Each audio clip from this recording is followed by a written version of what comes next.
naman tayo. So, nag-isa na ako ng bawang at saka sibuyas. So, bumili ako ng manok doon, yung luto na. Ilagay ko na. Sa bawang na doon. Lagyan natin ng bihon at saka gulay.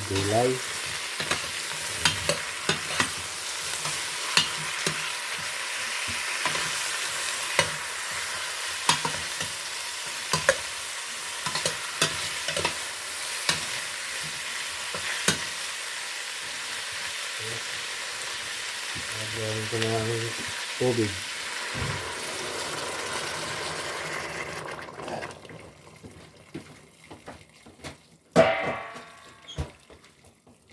Yan, karami. Takpan muna. Check natin. Ayan. So, lagyan ko na yung chicken cube. Isa.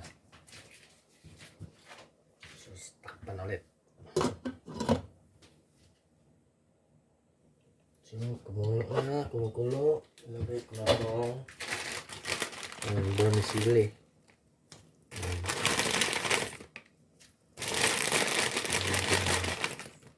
Tatlo.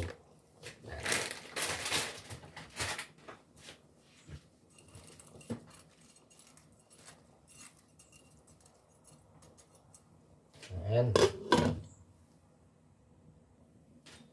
Check natin.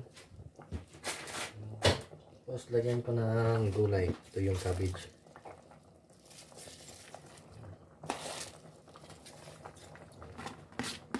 Dali na ito maluto kasi luto na yung manok.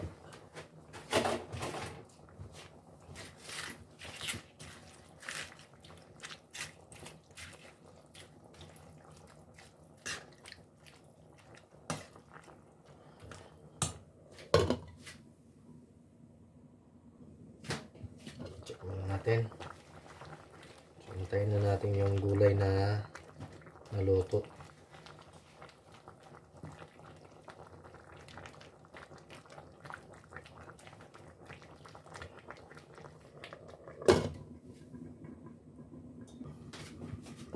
Check natin. So yan. Luto na po ito guys.